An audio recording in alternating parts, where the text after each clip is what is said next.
Достар, қайырлы кеш, Жайдарман сүйер қауым. Бүгін мектеп оқушылар арасындағы Жайдарман Junior лигасының 1/4 ширек финал сайысына қош келдіңіздер. Бүгін командалар сіздерге өздерінің сәлемдесуін көрсетіп, жартылай финалға өтуге барын салады. Ендеше бар жанарды жаулаған Жайдарман ашық!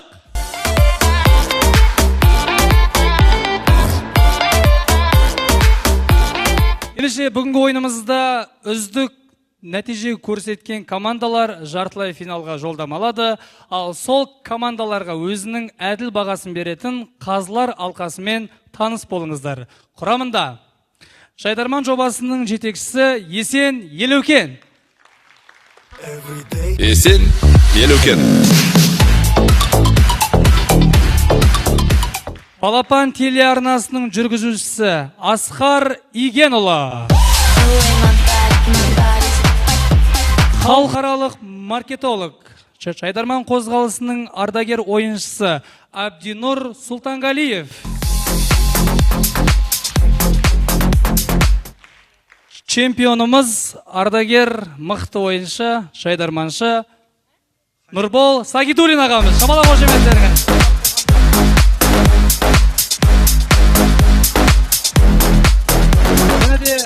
Абырой командасының капитаны Ирина Рыбакина сөзінің авторы Нұрғанат Ғалым.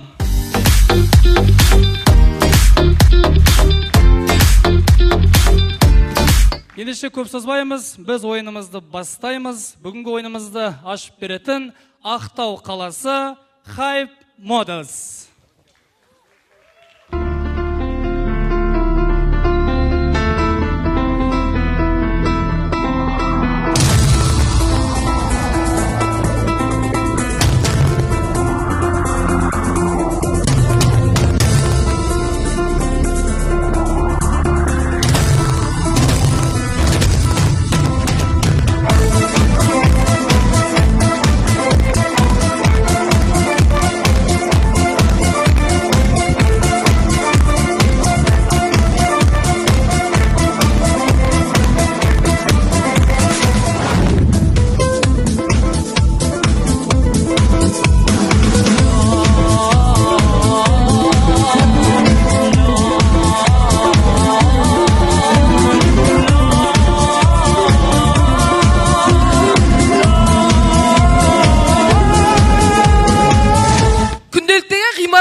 Қыздар, жігіттер, осы Астана халқы екіге бөлінеді екен.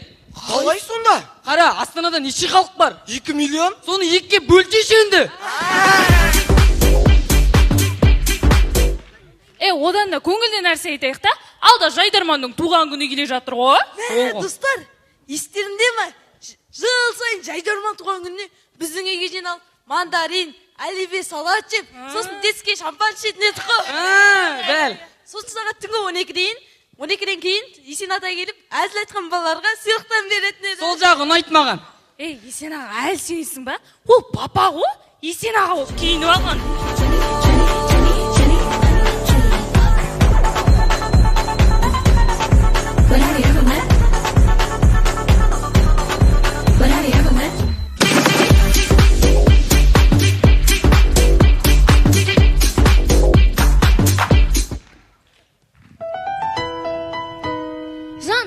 Жан, тоқташ, сөйлесейікші.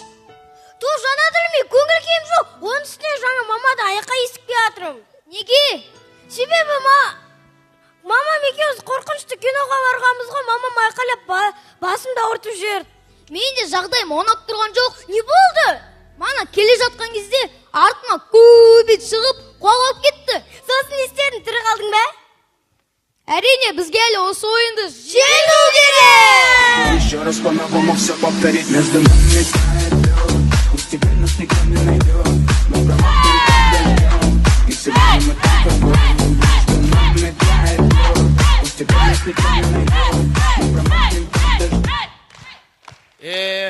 Ер балдар отырып, қыздар билейтін болған ба осы заманда?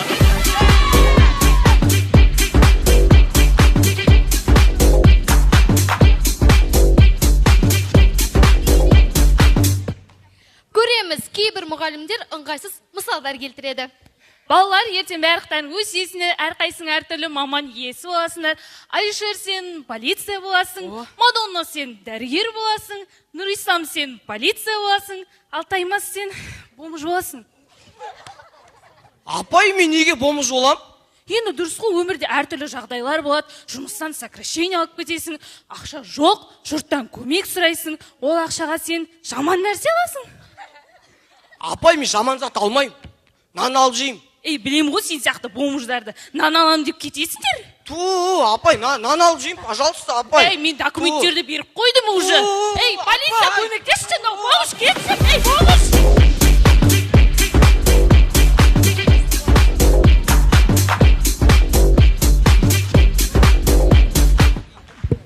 Олай болса көрейік Алтын ханым жобасынан үзінді. Айын күнге ұқсаған арым таза ұстаған қазағымның арулары. Инабатты салмақты тәлім көрген жан-жақты қазағымның арулары. Ендеше Алтын ханым жобасының жеңімпазы кім деп ойлайсыздар? Әрине Ақмоншақ Нұртаза қызы.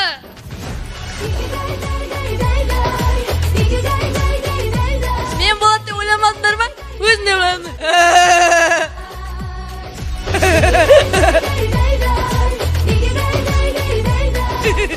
Халыққа деген ықыласыңыз, тілектеріңіз болса, Мен осы жеңісімді Тоғжан ханыма арнаймын.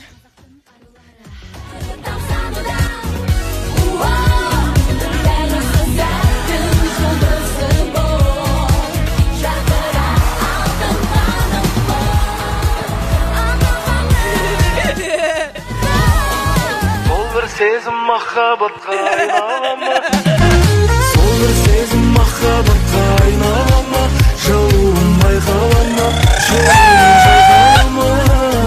Айтшы маған сені көңіл жыламай ма, жарығым саған бара, сезімнің жолы қайда? Құрметті көрермендер, қазір Ақтауда турист көп, қалаға сыймай жатырмыз. Біз Астанаға келген сайын қаламыз сәл де болсын босап, кеңейіп қалады. Құрметті қазылар алқасы, бізді осы жақта ұзағырақ ұстап, тағы 21 туристке орын босатайық. Ақтаудың туризмін дамыту сіздердің қолдарыңызда. Рахмет, Астана.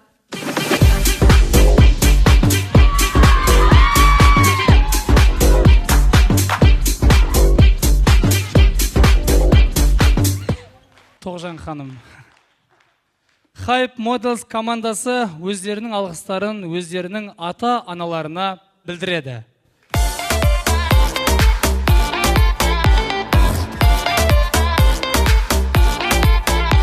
Сахнада Түркістан облысы, Кентау қаласы, контент. Балалар, ағылшын сабағына қош келдіңдер. Саламатсыз ба, апай? Мен Америкада оқығым келеді. Онда ақшқа барсаң неге деме? Неге деме? Олар тіліңді түсінбейді, сол үшін де бай. Жігіттер, бірден қуанышты жаңалықтардан бастайық. Менің апам тігін цехын ашты. Тігін цехын ашсаң ағарыс жіберейікші нау. Не мынау киімі? Шар Қазақстан!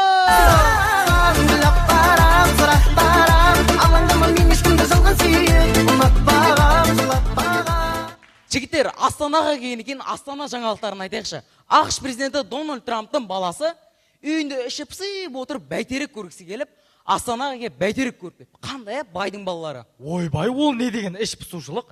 Біздің Кентаудың адамдарының іш пысса тұз жалай салады, телефонның авиарежим қосып өшіре салады, нашетін қасып 100 теңге шығарам деп жарап тастайды ғой. Сен Кентаудың адамдары туралы үйтіп айтпа. Кентау әкім ағамыздың арқасында қандай дамып жатыр? Ойбай, қай жерде дамып жатыр? Қыста қарың жауып тұр, көктемде жаңбырың жауып тұр, жазда гүлденіп тұр ғой Кентау. Табиғаттың құбылысы ғой, әкім аға дым қатысы жоқ қой. Әкім аға осыған ниеттенбесе, бұның біреуі де болмайтын еді ғой.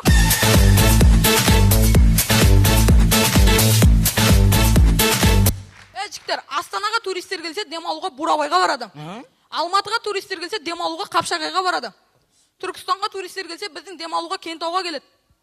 Бір түсінбеген не Кентауға келеді ол? Қыста қарың жауып тұр, көктемде жаңбырың жауып тұр, соны көруге келеді.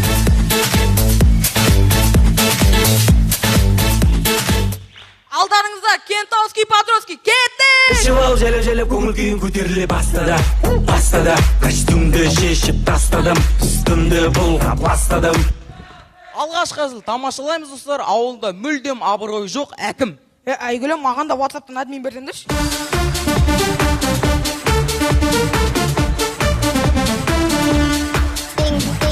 Жалғастырамыз достар, отырыста көп болатын өзін өзі тану мұғалімі. Балалар, көзімізді жұмамыз, қолымызды тіземізге қоямыз. Мафия, оянсын!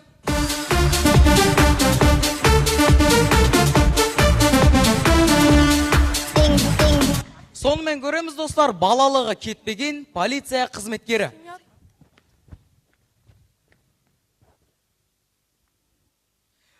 Ұсталып қал, тфей!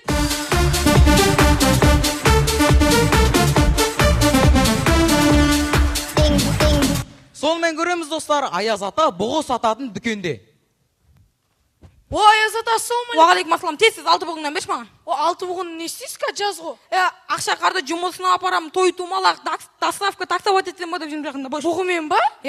Качанғанда арзан отыр, содан көреді. Кентауым әлі гүл бағым, сылдырап шөлдірер бұлағым, сен жайлы тербесем қиялдым, төгілер кеудемнен шырағым. Ойынымыздың соңында Кентау жайлы. Кентауым мәуелі гүл бағым, сылдырлап жүгірер бұлағың, сен жайлы тербетсем қиялды, төгілер кеудемнен жырағын. Базар жоқ, памятың мықты екен ғосең, жиналудың бүкіл сөзін жаттап алыпсың ғой. Сіздердің алдарыңызда өнер көрсеткен Кентау қаласы контент құрамасы. Рахмет, елорда! Мен сағында болымда бұттым Титаниктей, ме жүрегім жарысты мұздыққа детті. Контент командасы өздерінің алғыстарын ата-аналарына білдіреді. Жалғастырамыз, сахнада Ақтөбе облысы Ойыл ауданы жастар. Анандай өлең бар ма, сендерде бір өлең керек еді, ауаны дейсің. I wanna but I'm broken hearted. But I like to party. Touch. But I got nobody here on my own. I wanna Алдарыңызда өз ауылдарының звездочкалары. Қайырлы кеш, Қазақстан!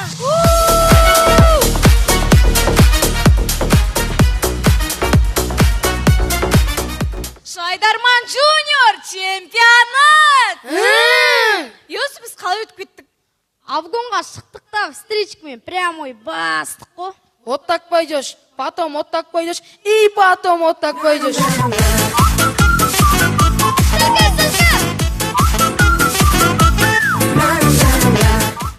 Балдар, біз қаяқтан келдік? Ақтөбе. Вот сол Ақтөбеден 300 км жердегі Ойыл деген қырдан кеп тұр.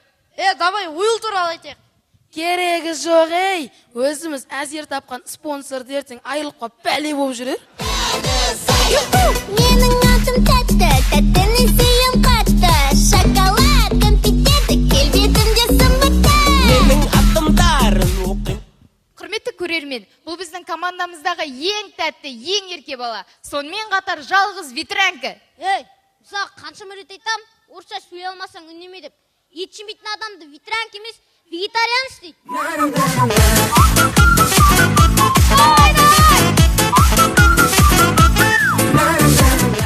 Бүгінгі ойынға тағы нелерің бар? Сонымен көреміз, блогер апамыз әнші болса. Миртокрасиев, Айменде секси, Баб Вилан. Мына сендерге кім шығарып берген? Жетекшіміз ғой? Надоел сол бар емес пе? Білесіңдер ма? Ол бізді пайдаланып командировканың кайфында жүрген адам ғой негізі. Үште бізді проект деп атайды ғой.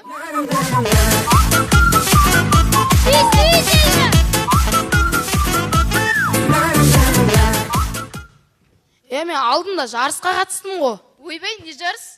Міне қараңдар. Айбой, Әленұр, неден жарысқа қатысқансың? Комор аралдары мен Намибияны шақырып алып өтіп кеткен Қазақстан құсап, неғып тұрсың ортасында? Тоқтаңдаршы, не болып кетті? Бейнес, бей жарыс емес, көңін ауатып көріңіздер. some tags. Only got $20 in my pocket.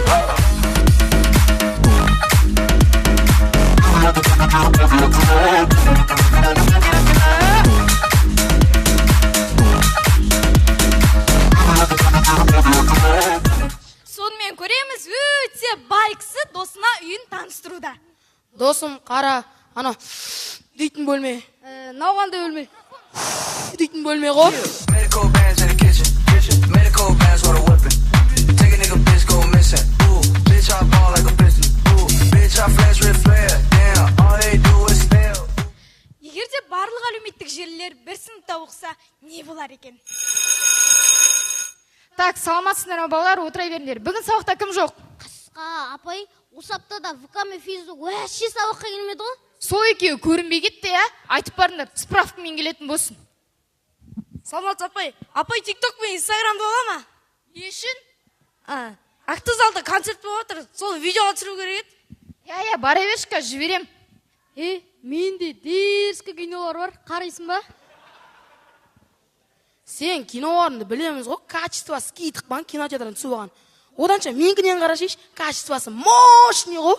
Қысқа, апайнар, дерзкі кино деймін. Тыныш отыр сен бала. Сен трец жаман, өсекшісің, я? Болды, алдың арап, тыныш отыр. Сосын балдар осыдан кейін не сабақ? Тарих сабағы, тарих. Агент апайларын сабағы ма? Болмайды, қайта беріңдер. Сосын Инстаграм. Апай. Сен маған класстан ана краскімен шторға ақша жинап бер осы ойда. Ойбай апай, не апай мен? Ең дұрыс қой, сен әшінде збор ашуға мастерсің ғой. Жүрегімнен дүрсілдейді, алға тартқан матырдай.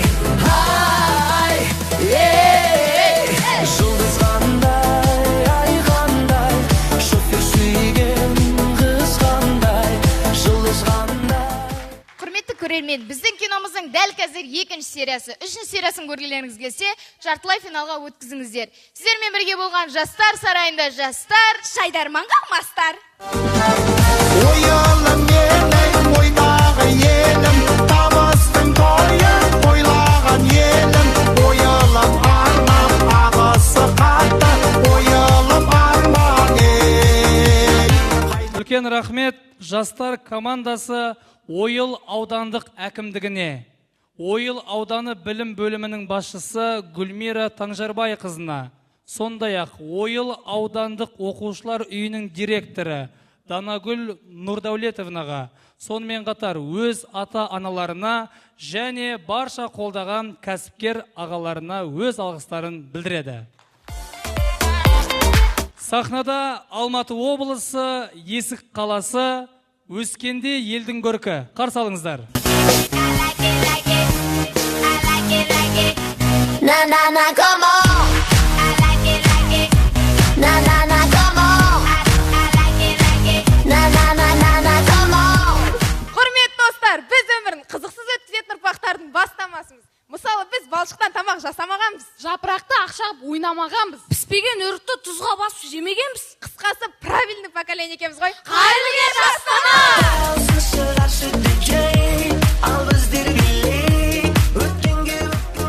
Құрметті достар, Алтын адам инновациялық мектебінен келіп отырмыз. Инновация дегенді қалай түсіндірсем екен сіздерге?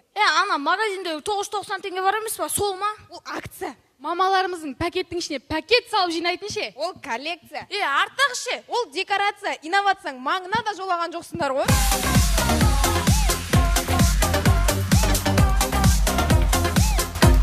Не айтып кеттіңдер? Командан таныстырайықшы. Құрметті көрермендер, бұл Фара ақмақ. Қалай ақмақ? Енді сен фаризасың, неғып өзің Фара деп жүрсің? Нұрдәулет, тасташы ана гитараңды. Айзада қойшы, мама мұрсат. Алып тасташы дедім мен саған. Ой, мә. Не алдың? Айттым ғой сендерге мама мұрсат деп. Не істеп кеттіңдер? Шаршадым мен сендермен ойнап. Командаға жаңадан ойын шалдым.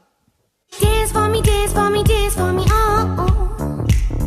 I never seen anybody do the things you do before.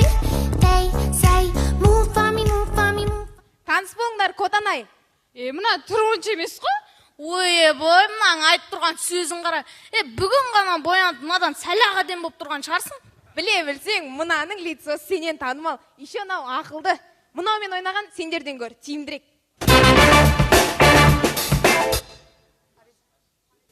Мысалы, Мынау ютубтағы рецепт, мынау оның нәтижесі. Мынау киноны кинотеатрдан көретіндер, мынау соны телеграмнан көретіндер.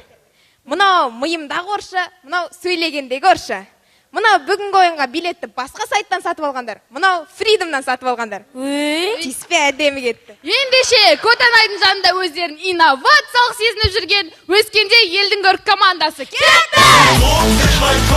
Zu viele Probleme, ich kann nicht mehr schlafen, meine Augen tränen. Manchmal denk Сонымен көреміз тракторист әке. Балам, тұр.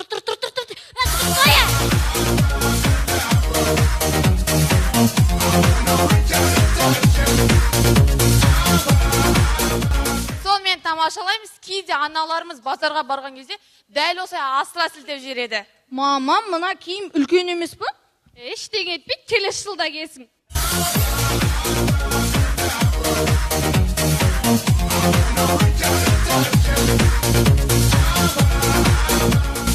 Жалғастырамыз, баласының PlayStation сындырып алған ана. Неге сындырдың? Қойсай болды. Сенің баланы лақтайып жылап атқан жоқ. Конечно, жыламайды, кредит төлейді, мынау мен ғой.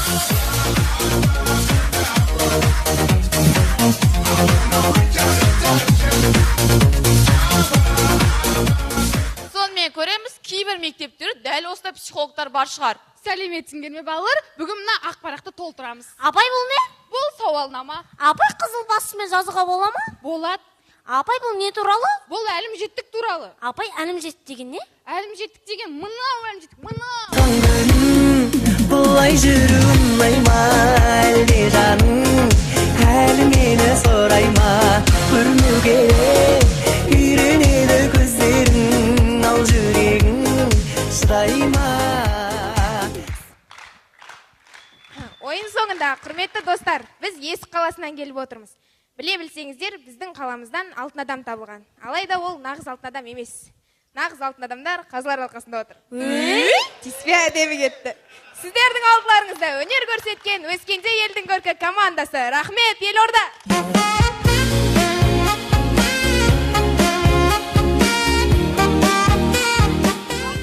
Өскенде елдің көркі командасы Алтын адам инновациялық мектебінің директоры Ботагөз Бөрібай қызына өз алғыстарын білдіреді. Сахнада Солтүстік Қазақстан облысы Айыртау ауданы Елецкое орта мектебі. Жарқын болашақ, қарсы алыңыздар.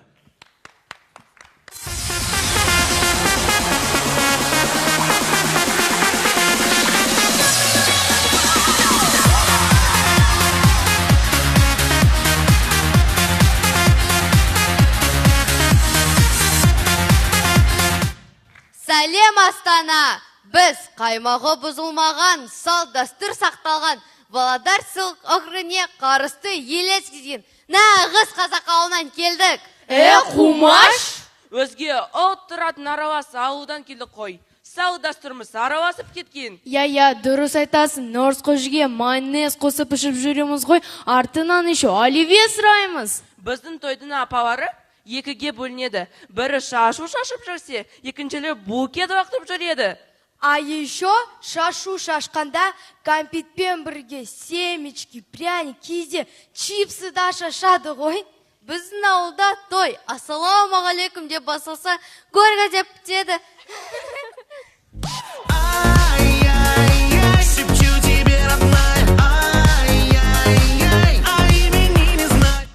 Бізде беті шарда келен сәлем салмайды, привет всем подписчикам деп бастайды. Біздің ауылда Жамырбаева, Виктория дегендер көп.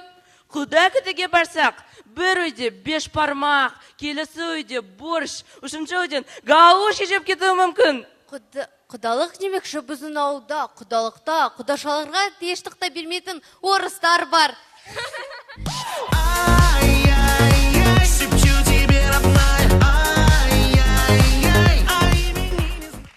Айтық берменкендерден Христос воскресте жинап аламыз. Біз басқада жұмыртқаға қазақ үзіліп жібереміз. Сіздер суға түсі жазы күтіп атсыңдар. Біз январда түсіп алдық.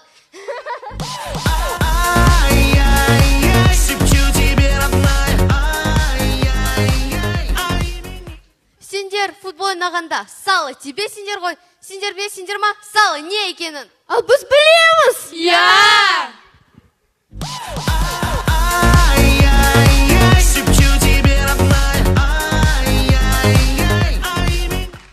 Ал ендеше, тұнушы тұрыңдар, ана орыс сендерді алып кете дегенен қорқпайтын жарқын болашақ жалғастырамыз. Қазақпын, қас жүйріктесім болмас, қасылуда мін болмас. Әм қарындас, әм жолдас, жолдас болмай жол болмас, көп жиылмай қол болмас. Мой вайб на лете, видишь налегке, танцуй со мной в том платье, взгляды на тебе, маюсь на тебе, двигай всем телом жарче, да, танцуй. Егер терминатор мұғалім болса, қалай болады? Тамашалаймыз.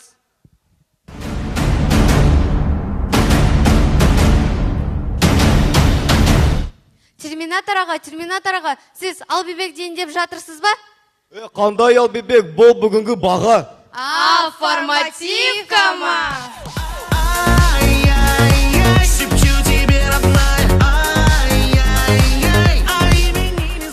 Жанюда болған компромисс. Балалардың атын Керей мен Жаныбек деп қоямыз. Нет, дорогой, давай Петр и Павел. Мен айтым ғой, Керей мен Жаныбек. Ну ладно, давай тогда компромисс, назовем Петр и Павел, а дома ласково Қызылжар. Ну ладно. Сендер осы әзілдің жалғасын көргілеріңіз келсе, бізді жартылай финалға өткізіңдер.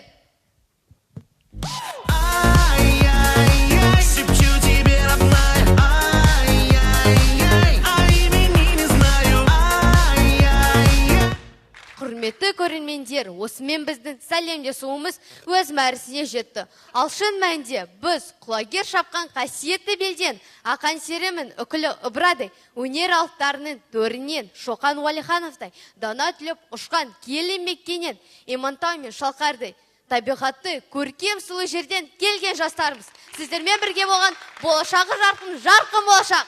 Рахмет!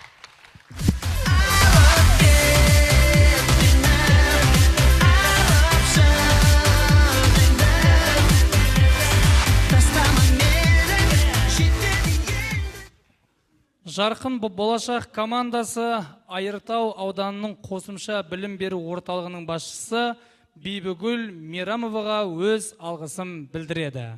Шайтарманымыздың бас серіктесі Freedom Ticketon, кино, концерт, спорттық ойындарға енді дәл осы жерден билет сатып ала аласыздар. Билет алу бұрын соңды дәл осылай оңай болмаған. Freedom Ticketon билет сататын сервис емес, бұл сізге жарқын әсер сыйлайтын афиша.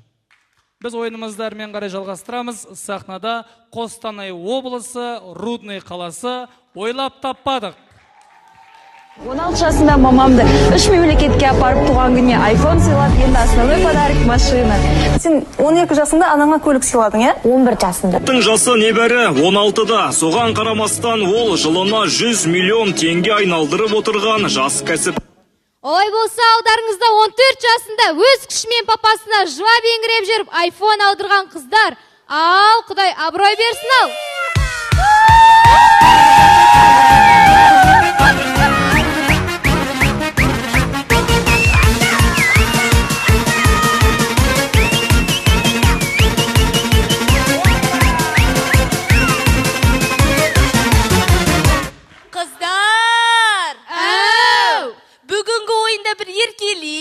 Ойнайықшы. Сол ғой, қазылар алқасындағы атпалдай, ел үшін еңбек етіп жүрген айда-қардай аузынан от шашатын ел ағаларына еркелейікші. Саған әкеңнің внимания жетпей жүр ма? Аяру, осы саған жақсы ма? Ай даладағы мужиктарға еркелеп жүрген Мадияр аға есі ұят емес па? Мадияр деген кім? Мынаның әкесі. Жоқ, қыздар, айтсам ренжейсіңдер. Осы сахнаға шықсаңдар, неге ырбиып қаласыңдар? Өмірлерінде бір Гассалинаға билеп көрмеген қыздар ұқсап. Қой енді, күзгі болын дискотекасыны береген саналмайды шығар. Сахнада өмірін қиындатпай 14 жасында 8-сіне оқитын қыздар. Қайырлы кеш, Астана! Әдемі, оның көздері, ол бардан еленеймін өзгені. Көз сап Көтер кәне басында, құнынды босқа өткізіп бейдің. Тағдыр неге сыр айты сырау? Өмірдің барлық сәтсіздіктерін бақытсыздық деп кім айты саған? Кім айты саған? Мына өлеңді кім айты саған?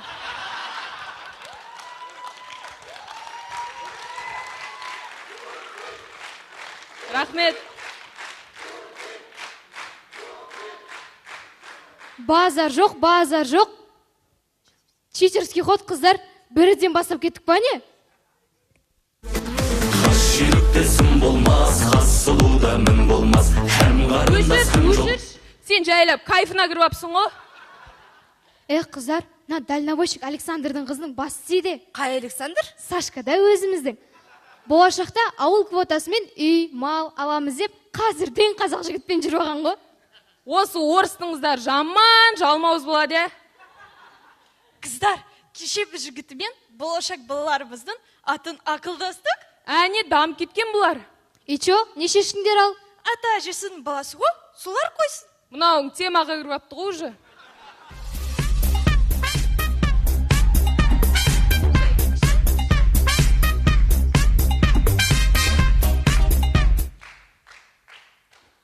Қыздар, республикалық жуниор. Есіңе түсіп кетті ма? Қарсыластарымыз неше? Сен қалай үйренгенсің Жайдарманды? Нешеуінес қарсыластарымыз кімдер деп сұрамадың ба? Өмірімде бірінші рет көріп тұрмын, қарсыластар неше екеніне қызыққан Жайдарманшыны. Жойын неше адамға қарсы ойнайтынымызды біліп тұрайық та? Қой сіңілім, өйтіп ата-бабадан келе жатқан дәстүрді бұзба. Оданша қарсыластарымыз кімдер деп сұра сен. О, мұжын. Ал қыздар қарсыластарымыз кімдер? Міне, енді осы тұрыста мен саған былай жауап берем. Сен жаңа маған қарсыластарымыз кімдер дедің ғой? Мен айтуым керек. Біздің бүгінгі қарсыластар папин сыноктар. Қыздар, осындайда қатты жүгірсе, кіндігіне суық тиіп қалатындарға өзіміздің намыс тода көргенімізді, смала шайнағанымызды, пешкі ойнап өскенімізді білдіртейік, қыздар. Жалпы өмірдің кішігірім қиындығын көріп, тәжірибе жинағымызды көрсетейік. Үйіне келген қонақ аталарға түкіргіш жасап береміз. Әкеңнің сұраған кілтін шатаспай тауып апарып береміз. Супермаркеттен кейінгі пакеттер жинап жүрміз. Шашыңа сақ жапса, бензинмен тазалайсың ғой. Shake, shake, shake, shake, shake, shake, shake, shake, shake, shake, shake, shake, shake, shake. Қыздар, мені жабылмаған бір гештальтым бар. Құдай біледі, сол өмірі бақи жабылмай кетеді ау. Не қылған сквозняк гештальты? Жабылмайтын. Таспен тіреп қойғансың ба? Қайрат Нұртастың қызы болып туылсаң ғой, Маман Жұлдыз. Сағидың қызы болып жүрген намай жүрма не? Қол жетімді бір нәрсе ойласай, кобальт па? Так. Ахмет, сен жаңа сахнаға шыққанда бір нәрсе айтам деп жатыр едің ғой? Айтпақшы, қыздар, күшті жаңалық. Кеше мен папамның қолы шықты. Осы сәтті біз 10 жыл күттік қой. Шүкір, бәрін қайтарып алдық. Соның арқасында мен бүгін Жайдарман ойнап тұрмын. Ал менің папамның жұмысындағы левый тіліктер оңынан келіп, күш көтеріп, соның арқасында мен бүгін Жайдарман ойнап тұрмын. Светлана, сенің әкең не істеді? Менің папам қойып кетті. Дұрыс қой, енді сезон емес қой. Мә, болса, осы сен папаң дым рисковать етпей шығар. Сендер бай тұрасыңдар ғой. Ол қазір ғой. Бұрын бізде жағдай болмады ғой. Өзбекстаннан енді көшіп келген кезіміз. Квотаға да ілінбей қалдық. Атам бейшара ауырып. Біздің пахан үйдің үлкені болып пахат етті. Сол пахат еткеннің арқасында Жайдарман ойнап тұрмын. Папа қасыңда, папа шаршамайды. Сен үшін жасайды, папа сен үшін сынбайды. Аязда тонып мен үшін, аямай нәзік терісін, жасадың кейде ерісін. Папа, Дунемон же Шанель, je ne veux papa. Богве, у это папа. Тимо это папа. Уте, папа, уте. И жаным әкелерінен айналдым Жайдарманға жіберген. Махаббат жүрек жазған бір хикая, сенмен ғана мағына тапты бұл дүния. Бұл махаббат жүрек жазған бір хикая. Рахмет. Ойын соңында қыздар, мынаны ұмытпаңдар. Алда-жалда сөздеріңді ұмытып, біліп-білмей қобалжып, ятқа қалып жатсақ деп, ешқандай да уайымдамаңдар. 91-ді да басында ешкім ойындамаған. Тіпті кешудің өзі бірден кешу болған жоқ. Я сауф ансамблі болды ғой олар басында. Сіздермен бірге өнер көрсеткен, бетінен шапалақпен тартып жіберсе де, беті қайтпайтын рудныйлық ойлап таппадық. Рахмет, елорда. Жақында соңғы қоңырау. Мектепте сені көрушін ерушем, жаныңа сенің үнсіз ғана ерушем. Сезімді тапшы маған, үмітті жағып берші маған. Ойлап таппадық командасы жетекшілері Іңкәр Бақытбек қызына, Қасымхан Ермекбаевқа, сонымен қатар мектеп директоры Диана Мурзабековнаға өз алғыстарын білдіреді. Жалғастырамыз, сахнада Жетісу облысы Кемел.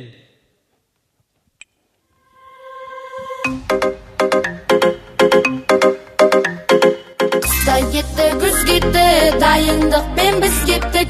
Қазылардың көңілі аулаймыз деп тездеттік.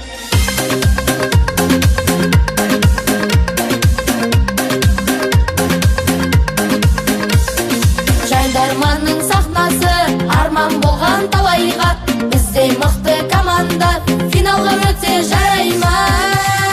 Есен аға қара, ойнағаның жана, командамыз жана, финалды бізге арна. Есен аға қара, ойнағаның жана, командамыз жана, финалды бізге арна. Бас қалаға басына сөз асырмайтын үйдің кенжелері келіп қалды. Кеш жарығы астана! Давай, давай! Давай, давай! Давай, давай! Шеттік ау Астанаға.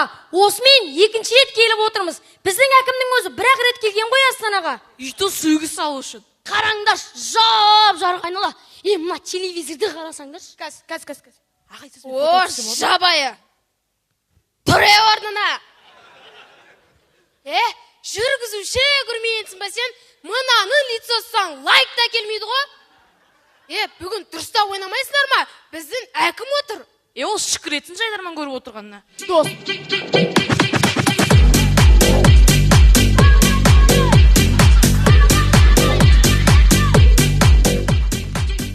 Достар, Астанаға кетер кезде директор не деді? Бәле болдым мына мектеп, шам мен жұмыстан. Омар, жоқ, одан кейін. Аман есен барып келіңдер, бізді мектептің жақшақтарын айтыңдар деді. Айтпайсыңдар ма енді? Аймарал, өтірік айтуға алмайды ғой. Давай, давай! Давай, давай! Давай, давай, давай, давай! Сахнаға шыққаннан кейін актуалды нәрсе айтпайсыңдар ма? Онсыз да Жайдарманда ақылды балалар ойнамайды деген әңгіме тарап жүр. Жоқ, біз ақымақ емеспіз. Біз беспен оқитын оқушылармыз. Міне. Оппо, Тұрсынбек, не болды мынау? Енді бәрі ақылды болып кетсе қызық емес қой. Көрдіңіздер ғой, базар жоқ, жабай шығамыз, бірақ ақымақ емеспіз. Давай, давай! Давай, давай! Давай, давай, давай, давай! Астанаға келіп театрға кино көрейін деп барсақ, балаларға арналған бір контент жоқ қой. Кәлең үлкен жерге арналған кино бар. Барып қалсақ, мошенники, алдар көсе, нелегал, өңшең қашатындар мен өтірік айтатындар арналған кино бар. Бізде ауылда айтады, өтірік айтпаңдар, сабақтан қашпаңдар деп. Ал сіздер не насихаттап жатсыздар? Соны айтам, сосын Есен аға неге ойынды тура сабақ кезінде қоясыздар, неге каникул кезінде қоймайсыздар? Осы 90 оқып, бір 5-ке шығайын десем өстейсіздер ғой? Сен онсыз да сабақ оқымайсың ғой? Үндемесей осы жерінен апайға көрсетпейміз ба? Давай, давай! Давай, давай! Давай, давай, давай! Ой, мақұл! Сендер жаңалық көрмейсіздер. Ал ютубта соңғы рет не көріңдер? Сол туралы айтсаңдаршы. Баян апамыздың үйін көрдік. Апа демеші ол кісіні. Вот, біздің ауылдағы апалар действительно апа дегендердің қалталарында қорт жүреді. Протез салатын кесесі вот. Иті екі сөзден кейін жөтеледі ғой. Ана кісі деген тәтешка ғой. Тұрсын көке мен Баян тәтеміздің 4 гектар жері бар екен. Ой, біздің ауылда паханды 15 гектар жері бар. Не өпті? Сендердікі әшейін пустой жер ғой. Поля ғой. Ауыр. Давай, давай!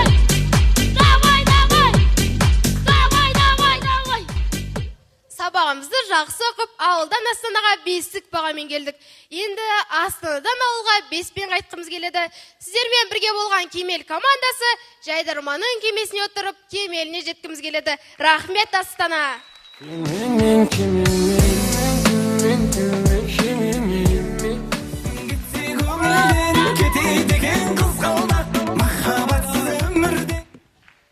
Кемел командасы Қазақстан Республикасы мемлекеттік күзет қызметі бастығы генерал-майор Сәкен Сайынұлына өз алғысын білдіреді. Сахнада Қарағанды облысы Бұқар Жырау ауданы Ақбел ауылы Ақбел жастары.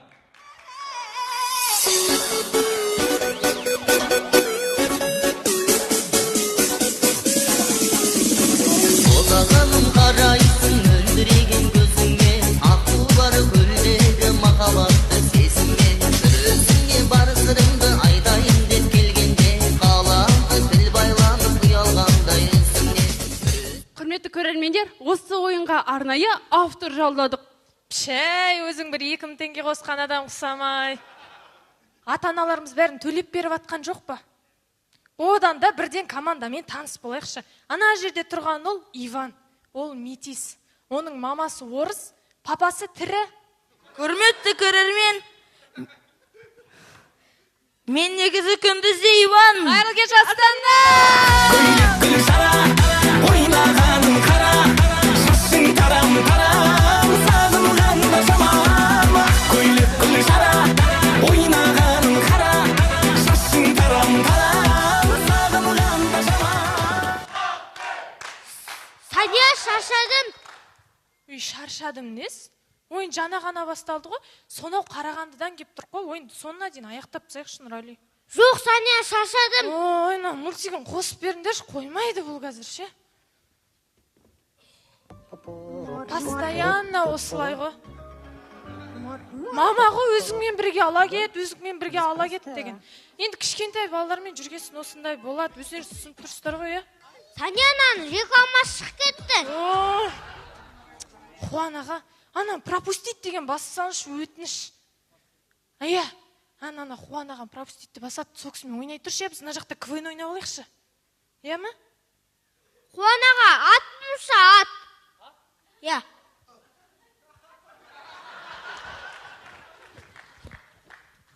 Чудыман, шап, шап.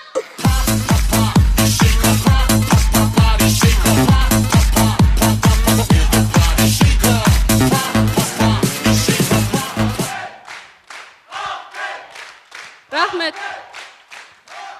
Рахмет. Балалар, жағысы жаңалығым бар. Қандай? Онша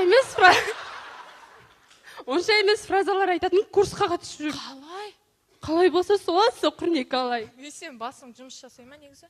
Апрельдің 8-і. Үй, қуасың ба сен? Қусам қашасың ба?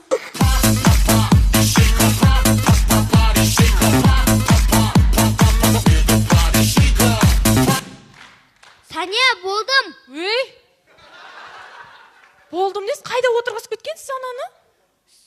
Сания, сен түсінбейсің. Бұл өмірде маған туысқаннан жақын ешкім жоқ екен ғой. Бұны бөлек өмірде туысқаннан ең ғажап күн солар мен ұғысқан күн. Қиын сәтте сен үшін жігерленіп, туысқандай қолына туыстарым. Ол жандасыз қараңғы күннің анық. Туыс деген тілекші ұлы халық. Отбасында қуаныш бола қалса, жетіп келер үйіне сыйын алып. Сыйластық пен әркімнің қалар аты, тек сол ғана жалғанның ғаламаты. Туысқанмен тату бол дегеніміз сөз, әкеміздің мәңгілік аманаты. Аман болшы әрқашан туысқандар, туысқанмен ешқашан ұрыспаңдар. Бір туысың ол сенің бір қамалың, сол қамалды құлатпай тік ұстандар.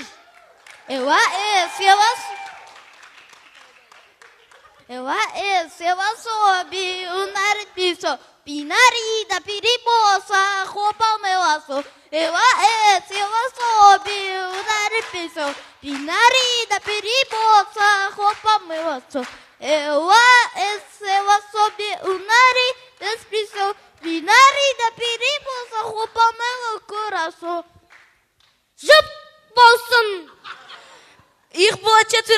пацана, всегда были вместе, как огонь и вода, как небо и земля, 4 орла, летящие в небо, лучшие друзья. Сендер не попури қылдырып жібердіңдер? Ертең ауылда концерт болсын, біреуін қалмайтын болыңдар. Мендегі жүрек біреу, ол сен, сен барда мен қаншаға телесем, сені бақытты ету борышым ғой, болмайды өтемесем. Мендегі жүрек біреу, ол сен, сен барда.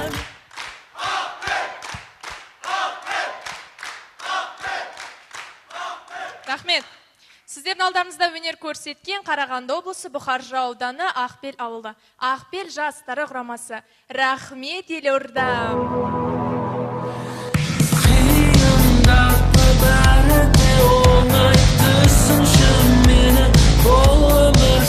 Рахмет, Ақбел жастары Ақбел ауылының азаматтарына.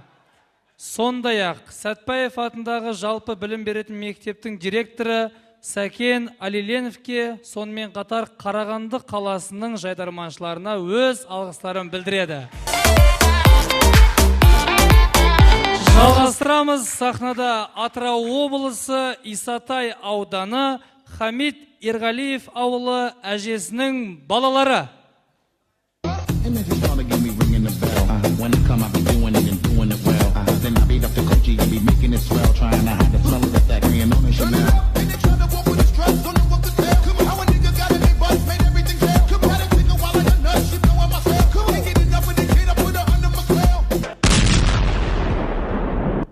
Жігіттер, бүгін қарсыластарымызды қалай жеңеміз?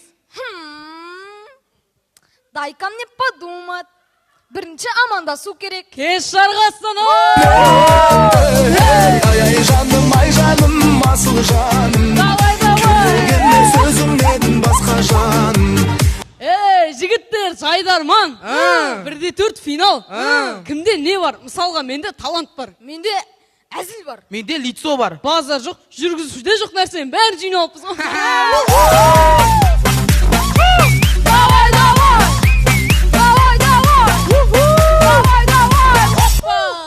Осы жігіттер чат GPT деген бар ғой, сол бәле болды ғой. Адамдардың бәрі соған тәуелді оқып қалған ғой.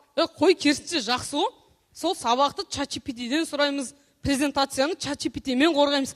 Тіпті адамдар сотта чат GPT-дің көмегімен жеңіп кетіп жатыр. Қойш, бәрін сұрауға бола ма не? Иә, сұрай бер. Чат GPT маған қарызға ақша беріп тұра аласың ба? Келесі апта қайтарып тастайын, точно. Жоқ, сен бірінші алдыңғы қарызыңды қайтар.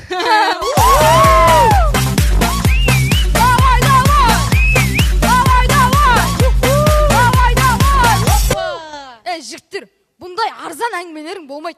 Одан да қазылар алқасына қарасаңдаршы, мықты адамдар отыр ғой. Кім мықты, кім?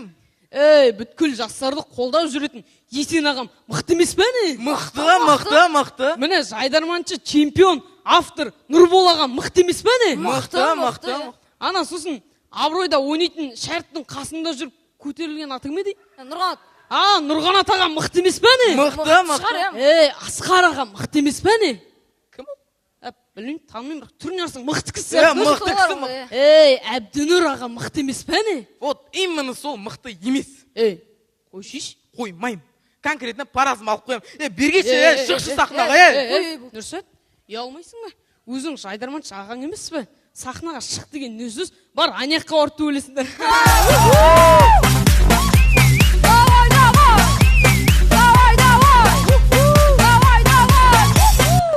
Жоқ, жігіттер, шынымен, бірақ өзіміздің ағамыз ол кәр ренжіп қалуы мүмкін, құттай көңілін аулау керек қой кісін. Айтпақшы, мен білем, бұл кісі жайдарманда билейді ғой. Иә? Менде как раз бір би бар. Қосшы давай.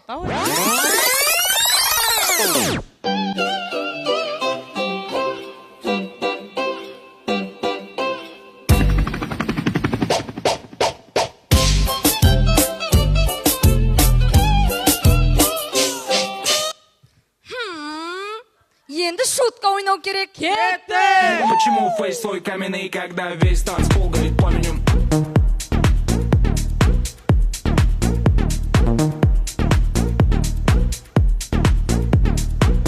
Көреміз, мектеп бітіріп жатқан түлектер. Родной, мектепті де бітірдік қой. Бұйырса қайда түсем деп отырсың? Білмеймін, шабытқа түсетін шығармын. Сен қайда түсесің? Мен ЕНУ-ға түсем. ақша көп дейді осы жақта ешкім ұсталмаса болды. Руки выше! Еще выше!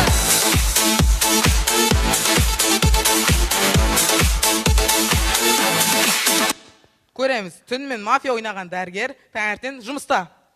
Мінекей дәрігер, науқастар қайсысын емдейсіз? Не деп отырсыз? Не деп отырсыз? Айтыңызшы шешен. Мынаны емдеймін деймін, мынаны емдеймін. Мынаны емдеймін, мына мафия сияқты. Мынау үші көзін ашып отыр, жұмыс естіп отыр. Руки выше! Давай, давай, давай! Еще выше!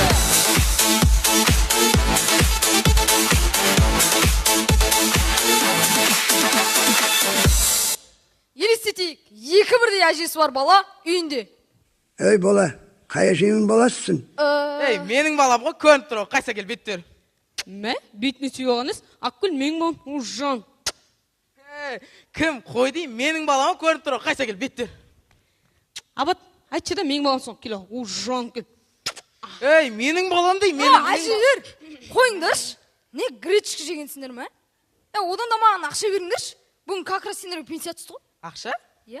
Бесіш сенің балам. Бесіш. Жоқ, сенің балам. Өліп сүйдің ғой. Өмір шіркін-ай, тәтті құлпын-ай, аққан жылдарым, шапқан жылқыдай, ойын күлкін-ай, өтер бір күн-ай, өткен күндерім, шаққан шырпыдай, өткен күндерім, шаққан шырпыдай.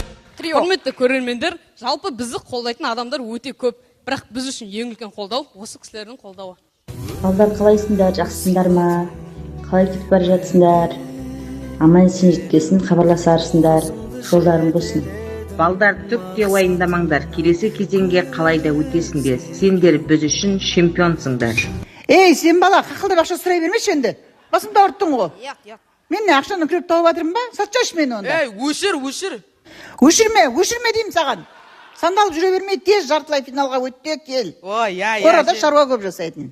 Сіздермен бірге болған арттарында үлкен қолдаушылар бар. Әжесінің балдары ақшқа барсаңыздар, неге демеңіздер? Ақшқа барсаң неге деме, неге деме. Олар тіліңді түсінбейді, сол үшін де уайле. Ақшқа барсаң неге деме, неге деме. Әжесінің балалары Хамид Ерғалиев ауылының тұрғындарына өз алғыстарын білдіреді. Жайдарманның бас серіктесі Freedom Ticketon, кино, концерт, спорттық ойындардың билетін енді бір жерден сатып алуға болады.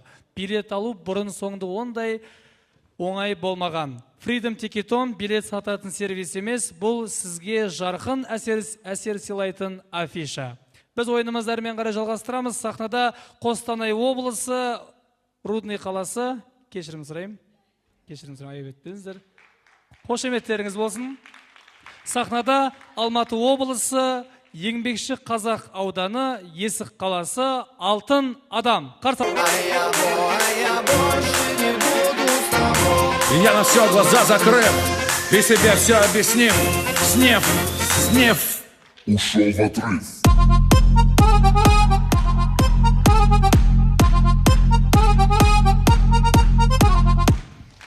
Түнімен ұйықтамайтын ауадан түнімен ұйықтатпайтын айғыр пойызбен келіп қалды. Сәлем Астана!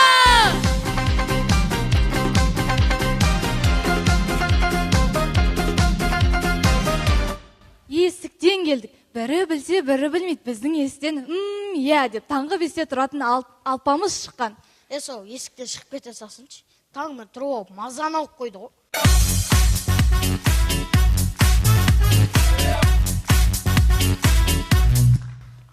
Құрметті достары, біз мектеп командасы болғаннан кейін мектептегі жизаларды айтамыз деп шештік. Мұрнына безе шығып, оны біреу жақсы көріп, өзін ақтап алатын қыздар. Омай көш па? Омай көш. Мектепте маңдайынан 2 тал ұзын шаш шығарып алатын қыздар. Омай көш па? Омай көш. Еще гамардың сыртынан футбольный шорты киіп алатын ұлдар. Омай көш па? Омай көш. Химияны оқымай, еще шашына химия салып алатын ұлдарды айтсаңдаршы. Омай көш па? Омай көш. Сендерге ең патологын айтайын ба? Айт. Асханада 2 адам кезегін, 5 адам пирожкиін жейтін пончик қыздар. Омай көш па? Әйтеуір өзіме омай көш.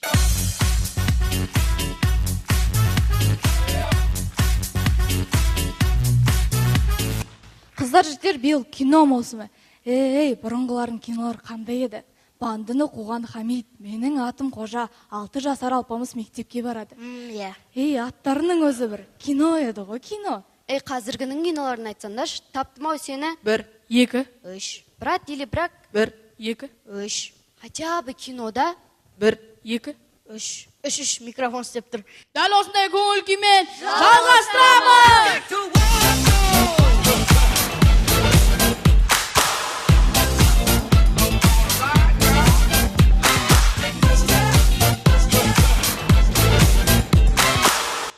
Бәріміз білетін Дубайдағы Бурж Халифа Алматыда болса.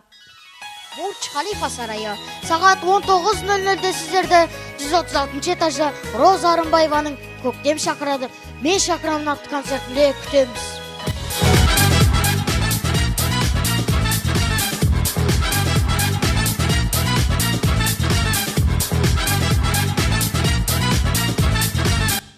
Жалғастырамыз, достар. Ертөстіктің анасы төстік емес, джойстик жұтып қойса, қалай болады екен? Қаны шықпты екен, балаңызға көріш. Не істеп отырсың? Икстос жердің ойындасың.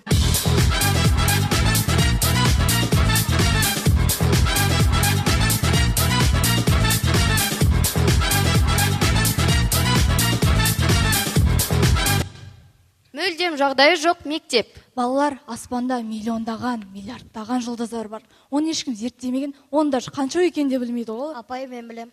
Сен қайдан білесің? Енді мектептің кіршасы жоқ қой.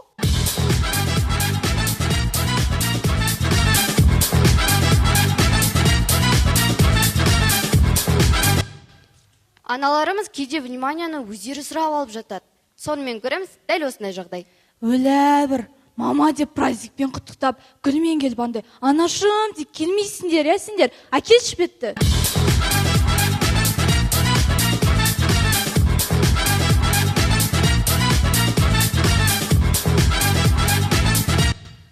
Мектепте вальс билеген кезде кейбір оқушыларға пара жетіспей қалып жатады. Сонымен көреміз, мектепте.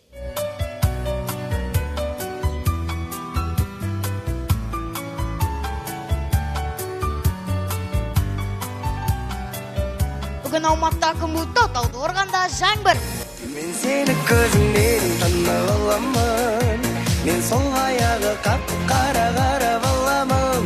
Аллахтанға салып мені сүйіп өсірген ағанашым үшін мен әппақ баламын.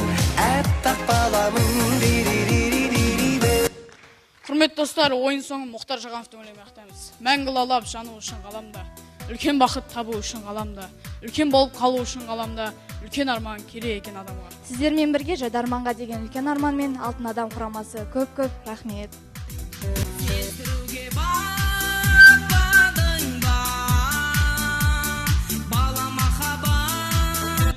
Алтын Адам командасы өздерінің ата-аналарына алғыстарын білдіреді. Жалғастырамыз, Астана қаласы Harmony School күләш командасы.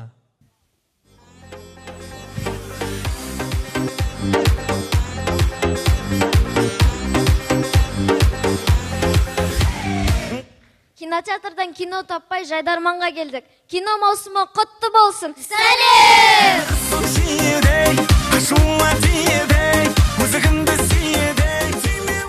Жақында мектебімізде TikTok сабағы қосылды. Әзірге түсіргеніміз ұят, абырой, рейтинг. Туф, Амина! Жарайды, командамен таныстырайын. Бұл София уайымдаған кезде тұтыға бастайды. Бәріңе сәлем, көңіл-күйлерің қалай? Сахнада? Тоқта, сен біздің ойын жайлы мүлдем уайымдамайды екенсің ғой?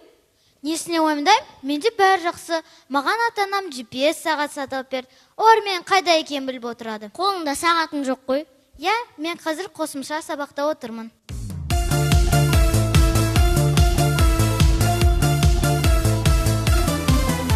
Мектепте көп қарама қайшылық бар. Мектеп екінші үйің дейді. Мектепке үй киімімен келсен, ұрсады. Мұғалім екінші анаң дейді. Мұғалімге еркелей бастасан, бұл еркелегінді анана барып көрсет дейді. Қыздар, осыдан кейін мектепте психологтың не үшін керек екенін енді түсіндім. Мұғалімдер үшін екен ғой.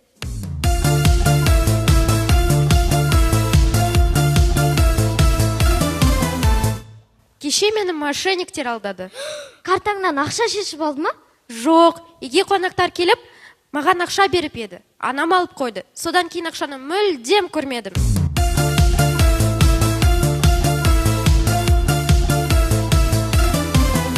Бала жайдарманнан Juniorға еттік, еседік,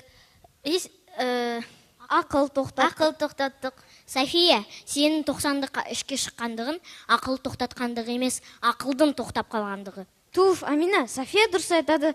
Біз есейдік, есейгеніміз соншалық аниматорларға қуанатын жастан өтіп, оларды аяйтын жасқа келдік. Дұрыс айтасың, Мариям. Есейгеніміз сонша, сағат 10-да ұйықтап, сағат 6-та тұрып жүрміз. Ал мен мысалы бояна бастадым. Жасым 12-де, мынау есейгендік емес, таза есіргендік болды.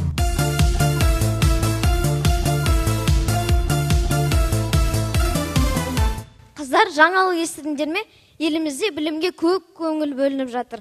Егер олимпиададан бірінші орын алсан, 6,5 миллион теңге береді. Екінші орын алсан 4,5, үшінші орын алсан 2,5 миллион теңге береді. Жайдарманды қоямыз ау.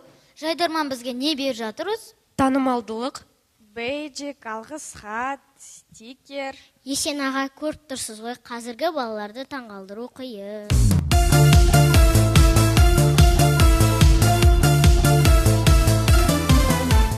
Қыздар, бұл Жайдарман Junior.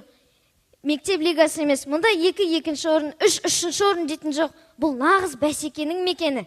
Ой, қойш, былтыр бала Жайдарманда 9 команданың бәріне бірінші орын берген еді ғой. Қалай мақтанарымызды білмей қалдық қой. Мектептегі би топтарының жыл сайын қалай гран-при алатын енді түсіндім.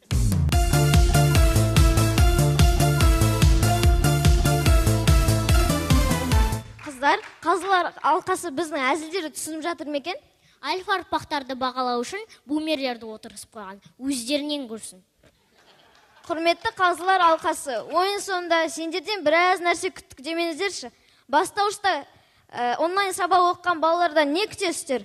Болмаса, медаль ала алмай қалған спортшыларға айтатын сөзді айтыңыздар. Біз үшін чемпионсыңдар. Сахнада күләш. Рахмет! Жарқырап жайнашы жұлдызымдай менің жаным ау, сайрашы бұлбұлымдай менің жаным. Рахмет, күләш командасы Harmony School мектебінің директоры Олжас Илюбаевқа өз алғыстарын білдіреді.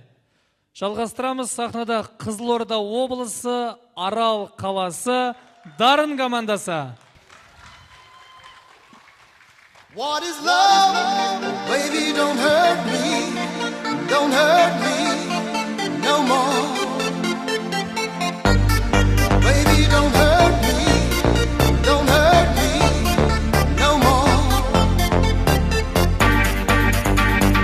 Сенімен танысуға бола ма? Жоқ, болмайды. Сенімен билеуге бола ма? Жоқ. Кәне көремін де бағымыз қолын көтереміз. Юрий, сен де көтеріңіз, кәне. Оған бірақтан сен де.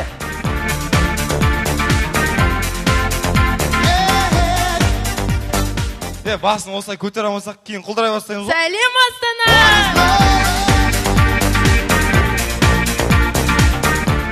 Оны есен олай айтпасай, біз деген бір команда емессіз ба? Аден запсех, епсе, уже құлдырап отырып қой.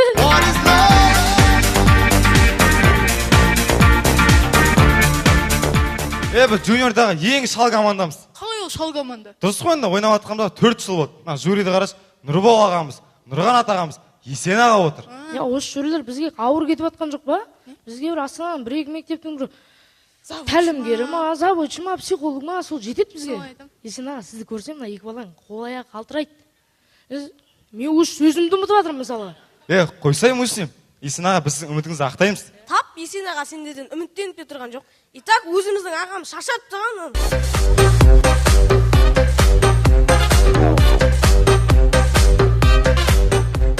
Аралап намысын қорап кеп тұрмыз. Тап, сендер арал намысын қорғамай қойыңдаршы. Сендер бірінші көздерін қарабас сырыңды қорғап басыңдаршы. Сол жетеді сендер.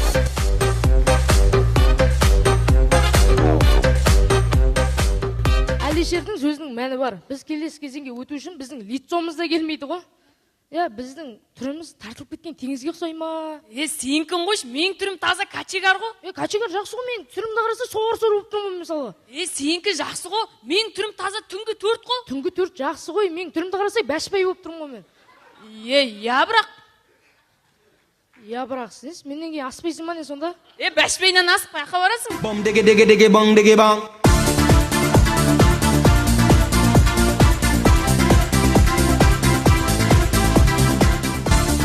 Ақтөбелік футболшы Луиш Нани айдың аяғында айлық алуда.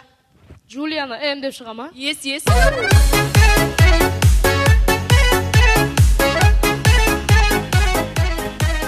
Арал қаласының әр жеріне жаңадан футбольный поле салынған болатын, сонымен алғашқы күн. Балдар, міне біздің Аралға поле салып берді кәдімгі. Нам біздің 2 жыл күттік қой кәдімгі. Келін, бөлісіп футбол ойнап жақ. Не сөйтіпсің төбеден секіріп тұр ғой, міне содан кіршиш. 2 айдан кейін. Балдар жинап тұрген кейін бөлісіп футбол ойнап жақ. Су Улиева.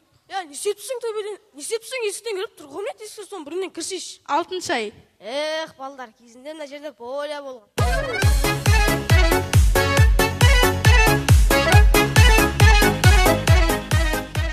Луиш Нани үйінде. Мә, жан 70 мың түсіпті ғой. Бірақ болсаңызың ба? Келесі 2 болсаш кредитіңді жоқ олайық.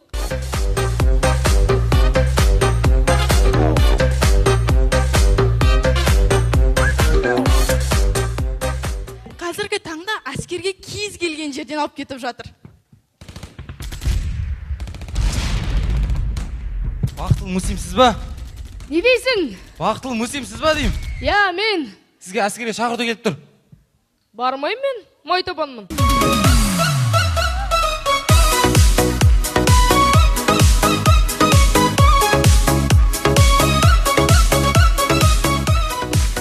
Біздің жетекшіміз кубок үшін ойнамаңдар. Материалды дұрыс берсеңер, кубок өз мекен жайын табады дейді. Қызылорда облысы, Арал қаласы, Межеттеу 74-ші. Он не қойып тұрсың? Осы басын айтып қойық, айтпесі көк анақа ләйік кетші. Дәрін Арал, рахмет Аралым менің, сені ойлаймын, көкемде қоздар келгенде. Сені ойлаймын, жас келіп шықсам серуенге. Рахмет. Тарын командасы өздерінің ата-аналарына алғыстарын білдіреді. Ендеше бүгінгі ширек финалымызды аяқтайтын Жамбыл облысы, Меркі ауданы, Меркі ауылы, элегант биші қыздары құрамасы. Don't act like you forgot. I called a shot. Like blah, blah, blah. Y'all should know me well enough.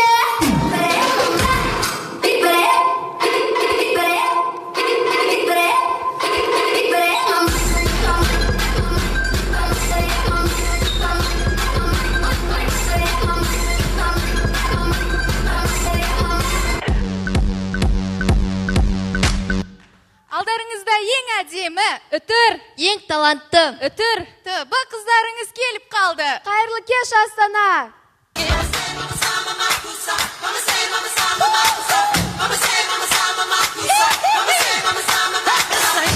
Жамбыл облысы Меркі ауданынан келдік. Біздің Меркіде Қырғызстанға қош келдіңіз деген смс ұйқыдан тұрған сайын келеді. Біз Жайдарман тарихындағы алғаш рет биші қыздардан құралған құрамамыз. Билеу менің қанымда бар. Менің апамның өзі бір әулетті билеп отыр. Қазір бірақ бишілердің саны көбейіп кетті. Әлемнің өзін 3 еврей билеп отыр ғой.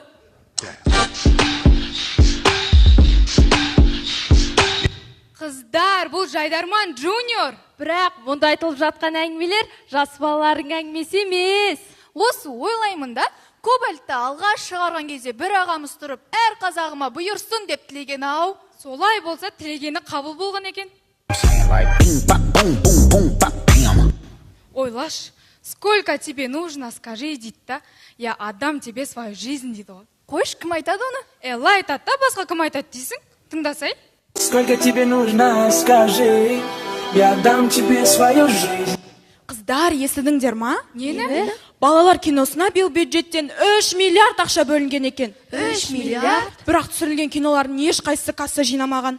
Олар да қызық. Неге кішкентай балаларға арнап түсіреді? Өздеріңіздің тірліктеріңізді бітіре берсеңіздер, бізге бола сонша ақша бөлмей ақ қойыңыздар. Біз тіпті кинотеатрға баратын жолды білмейміз ғой. Біздің көретіндеріміздің бәрі әлі алдыда.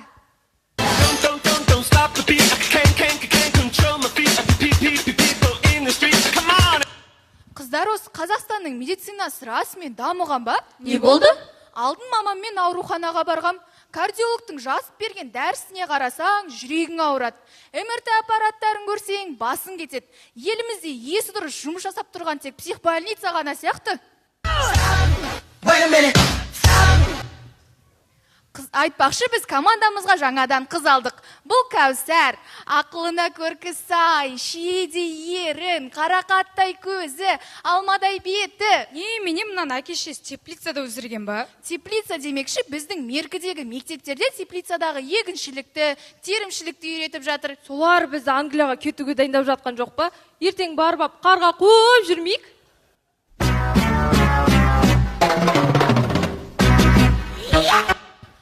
Қыздар осы әлеуметтік желі дамыған сайын профессионалды бишілер азайып жатыр.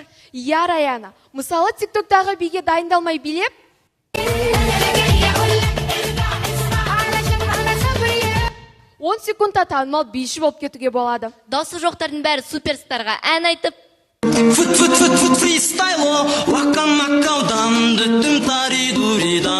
танымал әнші болып кетуге болады. Бірақ біз де биші қыздармыз ғой, сонда да Жайдарман сахнасында әзіл айтып жүрміз. Болды онда, ешкімнің ешкімге қатысы жоқ. Біз сіздерді, сіздер бізді көрген жоқсыздар, ал ендеше билейміз!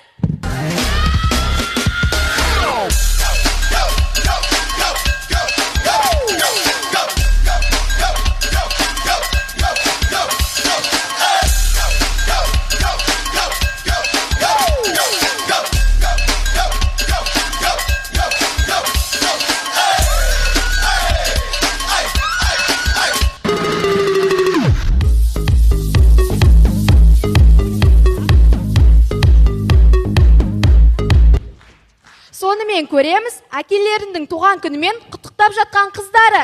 Тыныш, әкеміз келе жатыр. Үйге береке боп келдің, үйге мереке боп енді.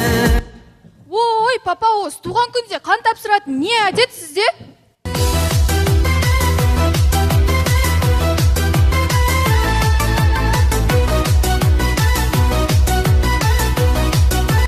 Құрметті қазылар алқасы, қазақта қыздың көз жасына қалма деген сөз бар.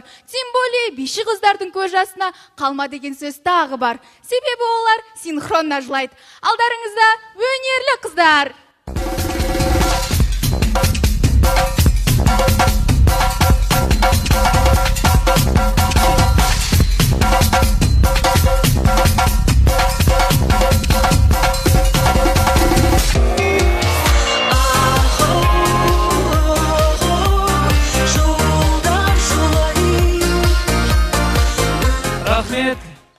Элегант биші қыздар құрамасы өздерінің ата-аналарына, сонымен қатар жетекшісі Гаухар Талғат қызына өз алғыстарын білдіреді.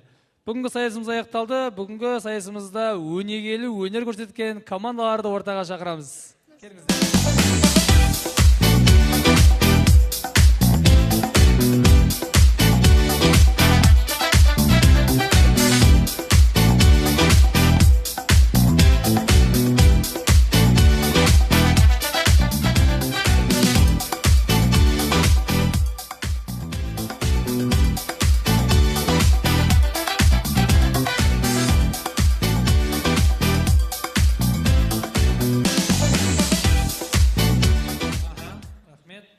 Енді командалар екі қадам артқа, тағы да.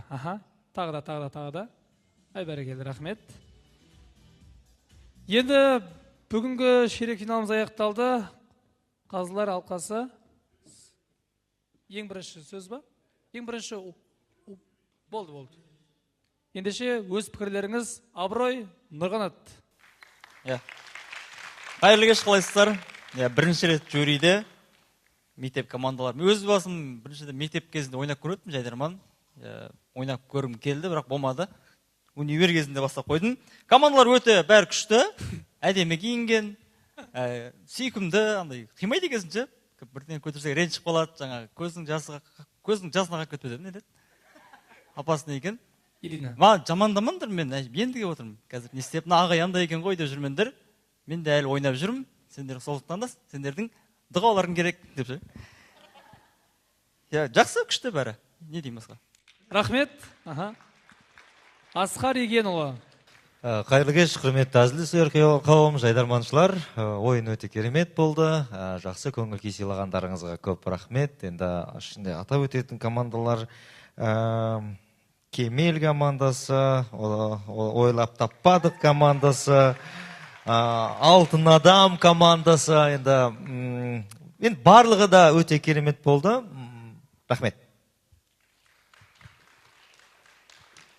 Абдинур Сұлтанғалиев ағамыз. Қайырлы күн, құрметті тамаша аудитория, қайырлы кеш, құрметті ата-аналар, көріп отырсыздар, баршаңызға қайырлы күн, қайырлы кеш деп айтамыз. Исина Маңалғыз шақырғаныңызға көп рахмет. Қайттан осы атмосфераға оралу біз үшін өте бақыт, сонша жылдан кейін. Дегенмен қазіргі таңда да өзімнің мектебім бар, сол сияқты осы балаларды өте түсінеміз. Осы Жайдарманға көп алғысын айтамын. Жайдарман маған тек осы өнер жолын ғана емес, осы білім жолын дамытуға да үлкен флагын берген болатын. Сол себепті осындай тамаша альфа ұрпақпен жұмыс жасап жатырмыз. Сіздерге келетін болсаңыз, бірінші кезекте сіздерге өздеріңізге рахмет, сосын барып ата-аналарыңызға рахмет, және де сіздерге көш бастап қолдаушы болып жатқан жалпы ұжымға көп алғысын білдіреміз.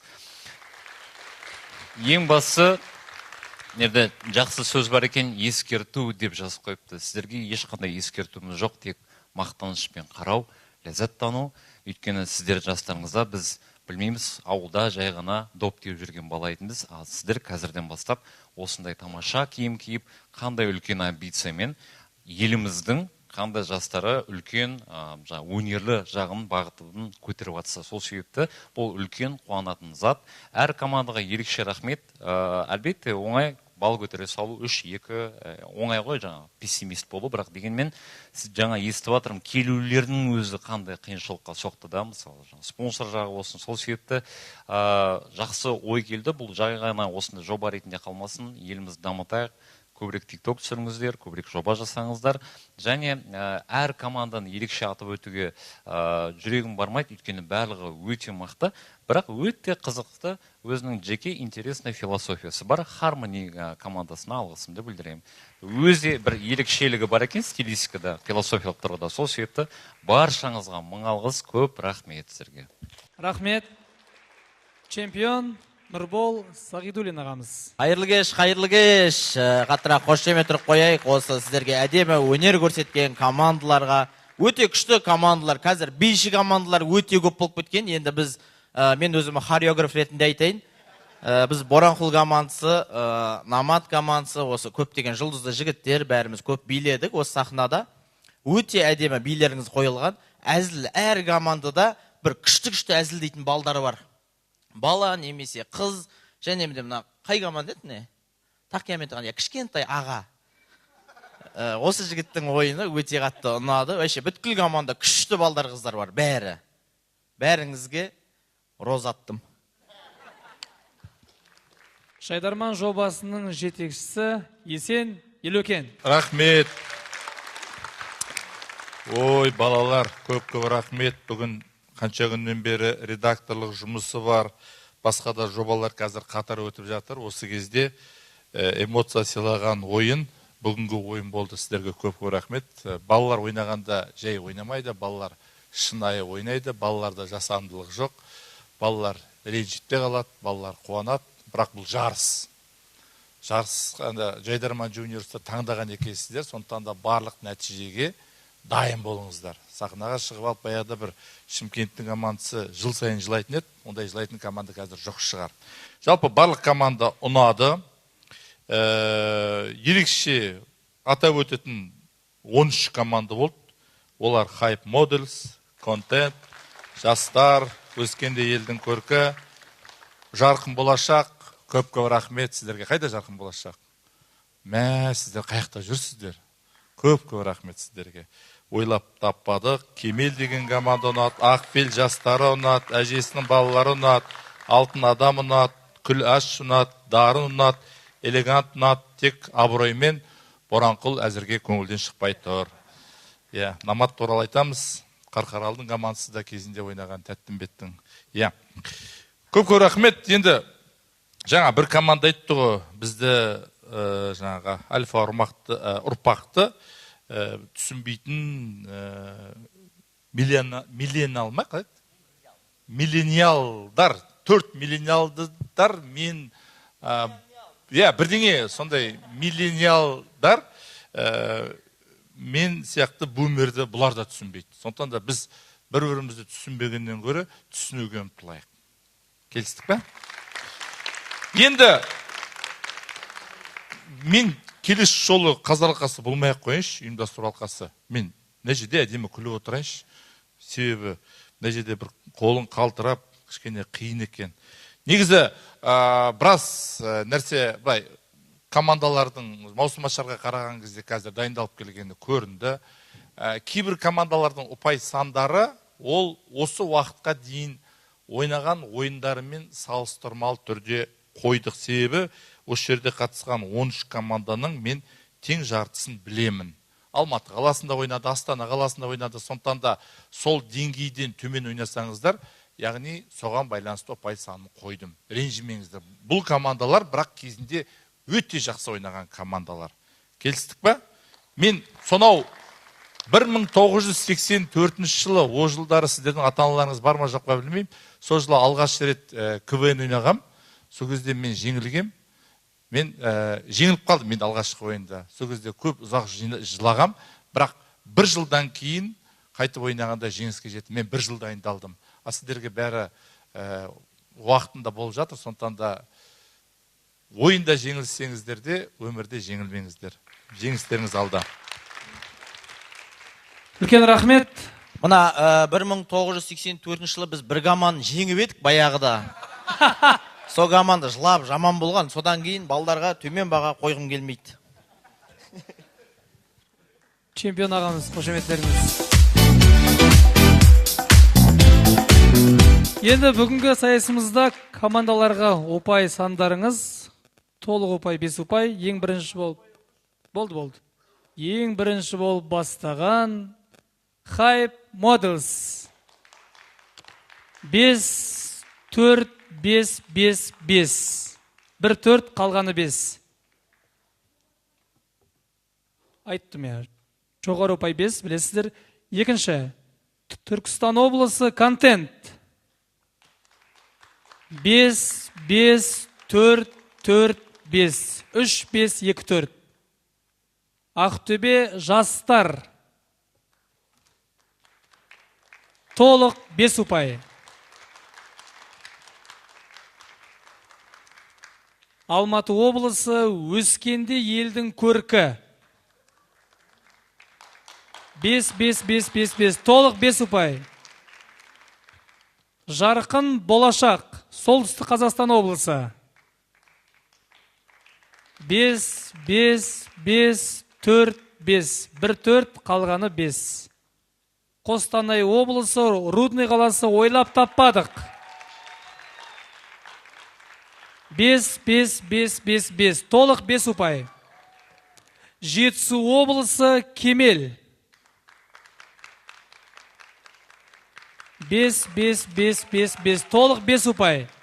Қарағанды облысы, Ақбел жастары. 5, 5, 5, 5, 5. Толық 5 ұпай. Атырау облысы, әжесінің балалары.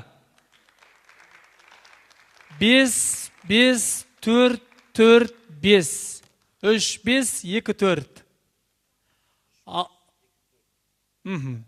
Алматы облысы, алтын адам. 5, 5, 4, 5, 5. 1, 4, қалғаны 5. Астана, күләш. 5, 5, 4, 5, 5. 1, 4, қалғаны 5. Қызылорда облысы, Арал қаласы, Дарын командасы. 5, 5, 5, 4, 5. 1, 4, қалғаны 5. Күләш қайтадан толық 5 ұпай ендеше. Мен де сізден кешірім сұрайым. Жамбыл облысы, элегант биші қыздары құрамасы. 5, 5, 5, 5, 5. Толық 5 ұпай. Рахмет. Басынан бастап па?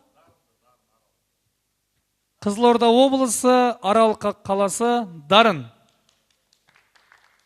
5, 5, 5, 4, 5. Ешқандай өзгеріс жоқ. 1, 4, қалғаны 5.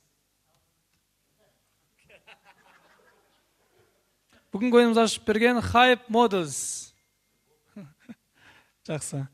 Рахмет. Қошеметтеріңіз командаларға.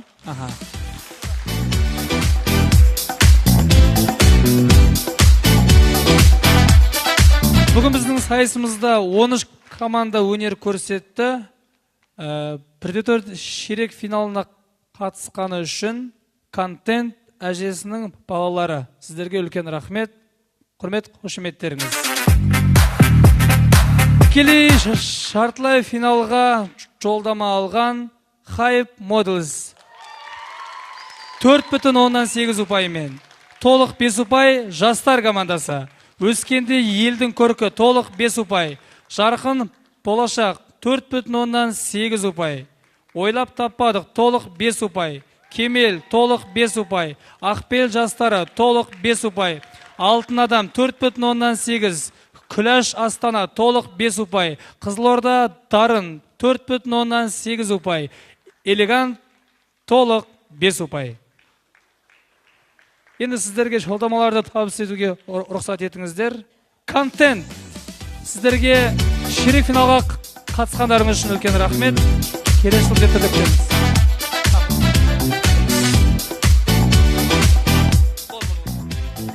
Әжесінің балалары. Қошеметтеріңіз.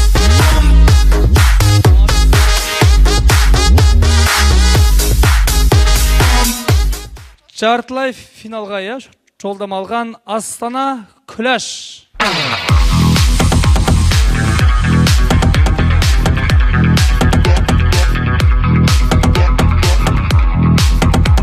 Дәл осындай мәтінде жартылай финалымызға жолдама алған Ойлап таппадық.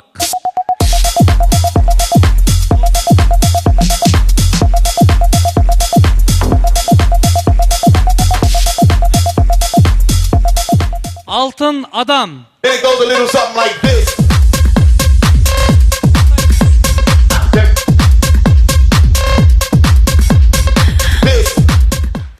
Дарын, Қызылорда облысы, Арал қаласы.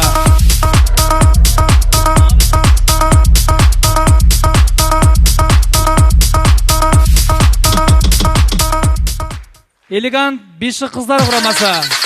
Қошеметтеріңіз.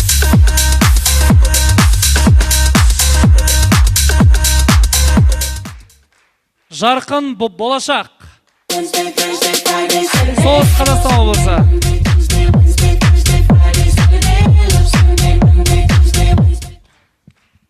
Кемел Жетісу облысы.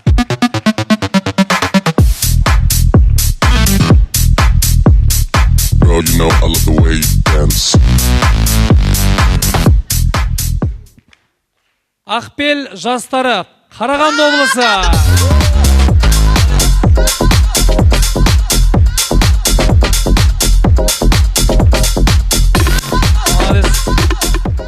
Кел отыр, шу десең.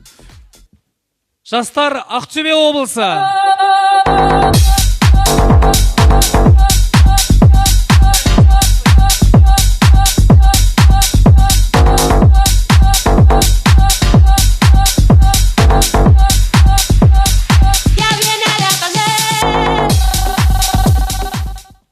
Hype Models. Шапалақтар. Ақтау.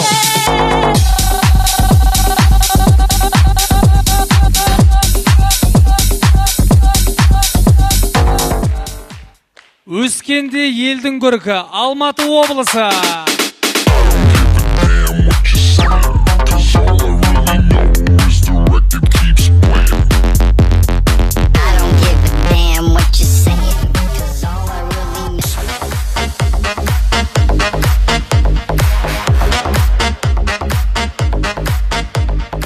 Өмір команда тікелей жартылай финалға жолдама алды. Сіздерді шын жүректен құттықтаймыз. Енді сөз кезегі Балапан телеарнасының жүргізушісі Асқар Игенов мырза өзіңізге беріледі.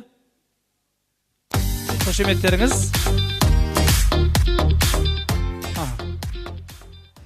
1-2.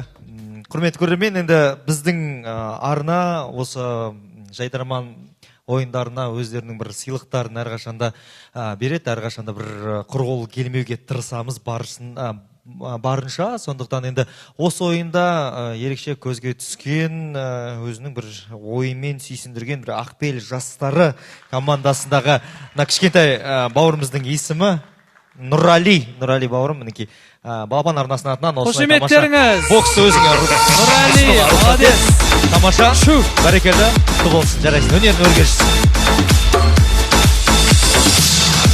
Жақсы рахмет. Ендеше Жайдарман Junior жобасының жартылай финалдық сайыстарында жүздескенше, Жайдарманның жайдарлы ойындарында кездескенше. Сау саламатта болыңыздар. Every day, every night, олар Жайдарман ойнайды, олар басқаша ойлайды, қоям дейді, қоя алмайды, бұл ойынға еш тоймайды, көрермен қазы сынайды, бұл сұрақ бәрін қинайды, чемпиондықты кім тойлайды? Кеттем десең қимайды, кейбіреулер жылайды, 10 жыл ойнады ғой, неге жеңімпаз болмайды?